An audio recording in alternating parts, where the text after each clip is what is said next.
downtown. And so grocers, people that have corner stores, retailers, we have funding programs, low interest loans that we offer to them, of course, to incentivize them to create local jobs. Everything we do is tied into job creation and economic activity generation. So we do have ways of touching this food supply chain from the farm all the way to your table.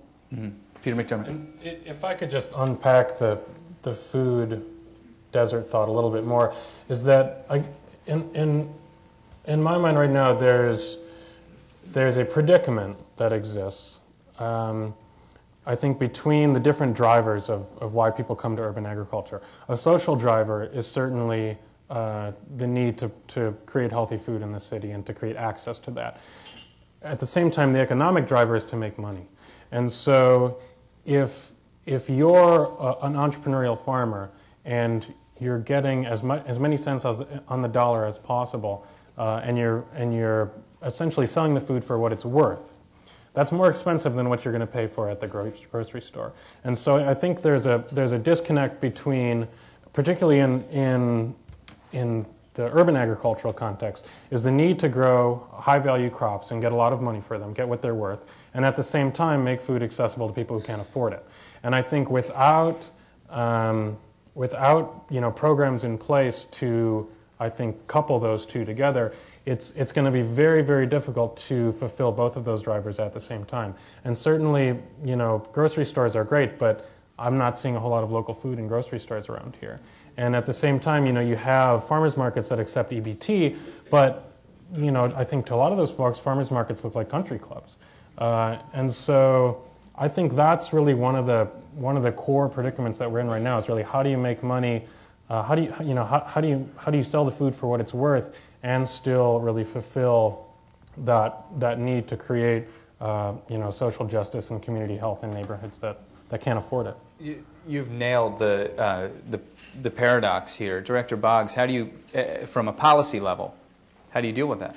Well, they're not mutually exclusive. I mean, there are different markets for different types of producers and farmers, and that is our role to try to sort out that which needs to be done first. And to us, it's the neighborhood harvest, making sure the fresh fruits and vegetables are available. We will help producers access through Market Maker and other programs we have some of the higher level retailers and restaurants and so on and so forth. But there's plenty of capacity in Cleveland and every city to produce the food that's needed for whatever purpose here. Well, one of the things that the last time we were here to talk about this, Susan, you'll remember this, that Jeff Heinen of Heinen's Fine Foods and so forth said, I can't depend on small local farmers to provide the volume that I need. That's right. And so it really is a... But he'll also tell you, if you can produce it, if it's timely, if it's uniform, if it's fresh, I'll buy all you can give me at good prices. And that's part of what we have to do now, is to reestablish the network. We used to have a local food network, and we had all sorts of organizational institutions that got the food and got it to where it needed to go. Now we're in a national system. The average food on your table at night has traveled 1,500 miles. You talk about what that does to our energy policies. You talk about what it does to freshness and health. We have to reestablish those local connections. It's been out of the ground a month.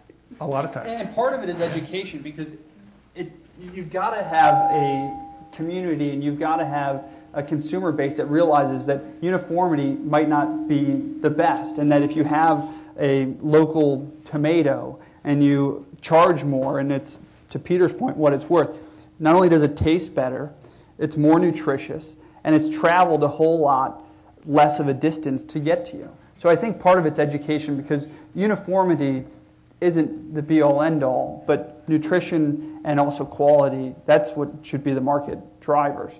Okay, we have to take a brief time out for the traditional City Club announcement. Susan Alcorn. All right. Today at the City Club, we are listening to a special program featuring Bob Boggs, Director of the Ohio Department of Agriculture, Ifoma Izipwa, Business Development Officer in the Cleveland Department of Economic Development, Peter McDermott, Network Weaver at Entrepreneurs for Sustainability, and Graham Vasey, Project Manager, Ohio City Fresh Food Collaborative, a project of the Ohio City Near West Development Corporation. We will return to the traditional panel here after a few City Club announcements. We want to welcome all of you again, especially those who are guests or are with us for the first time. I would also like to welcome guests at the tables of today's program co-sponsors, Kaiser Permanente and Sisters of Charity Foundation. In addition, we would like to welcome guests at the tables hosted by the Cleveland-Cuyahoga County Food Policy Coalition, Friends of Joe Simperman, Neighborhood Progress, Ohio City Near West Development Corporation, Prevention Research Center for Healthy Neighborhoods, and Richard L. Bowen and Associates.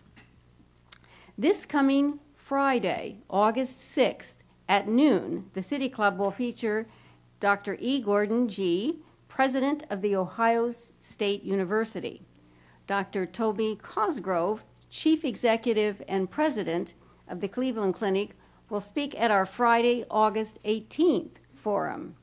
Other upcoming special programs include 2 separate weekday debates for the executive position in the new county government, featuring the Democratic and the Republican candidates.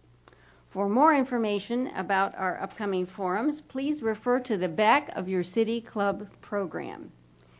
To make reservations or to order a tape of today's program, please call the City Club at 1-888-223-6786 or 1-216-621-0082, or you can always visit our website, cityclub.org. Now we would like to return to the speakers for our traditional City Club question and answer period. We welcome questions for everyone, including our guests, and holding the microphones today are Special Program Committee co-chairs Ellie Sullivan and Mike Kallstrom. Now, please keep your questions brief. First question, please. Who do we have? Mike, you got somebody over there? I just wanted to kind of go back to the policy question. You said, what kind of policies can we develop on the state level, and also I want to include the city level, to make food reflect more of the costs of actually producing it. So Pete said, yeah, I'm charging what my food's actually worth. But the food that we buy at the grocery store, we're not paying what it's actually worth. We're not paying for the carbon. So I would just like to pose the question of how can we deal with the sort of kind of incongruous cost of commercial food. Great.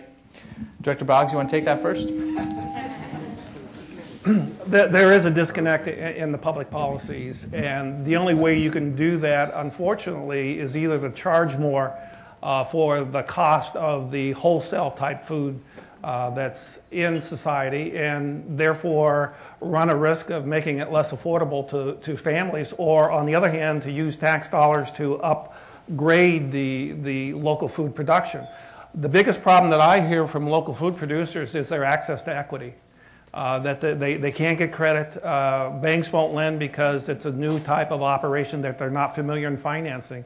So the government, I think, has to do something to help provide that access, either by guaranteeing loans or doing some other things, creating programs of their own. Director Boggs, how much of this is impossible without the federal government changing its stance in terms of farm subsidies for corn and soy and food products that aren't actually eaten by humans? Well, it's a very timely question because the Farm Bill is up for renewal next year, and so there'll be a huge debate in the country. On one hand, you'll have the producers that say unless they have some guarantees and some floors, they simply will get out of production, therefore the cost of food will go higher, versus those that say it's becoming an increasing burden on taxpayers in this country.